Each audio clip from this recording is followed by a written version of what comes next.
ছিল এই বুকে জমা, তোমাকে জানিয়ে দিলাম ও প্রিয়তমা।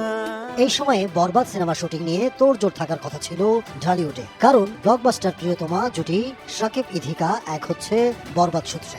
দুই বাংলার জন্য এই সিনেমাটি দরকারি। হতাশার বিষয়, ঢাকায় খানিক স্থিরতা এলেও কলকাতা এখন আন্দোলনে টালমাটাল। সব মিলিয়ে পূর্বাভাস, বরবাদ ইউনিট সহসা নামছে না শুটিং। সিনেমাটি পরিচালনা করবেন নাট্য পরিচালক মেহেদী হাসান হৃদয়। এটি নির্মাতার প্রথম সিনেমা। তুফান মুক্তির পরে জানা যায় আগস্ট বা সেপ্টেম্বর মাসে শুটিং শুরু হবে বরবাদের, কিন্তু এবার জানা গেল দেশের চলমান অস্থিরতায় পিছিয়েছে সিনেমাটির শুটিং। ঠিক কবে নাগাদ শুরু হবে শুটিং তা নিশ্চিত নয়। এখন শাকিব খান রয়েছেন যুক্তরাষ্ট্রে, তিনি এলে তার সঙ্গে কথা বলেই শুটিং শুরুর সিদ্ধান্ত নিতে হবে পরিচালকের। কিন্তু শাকিব খান ঢাকায় এলেই যে বরবাদের শুটিং হবে সেটা বলা যাচ্ছে না।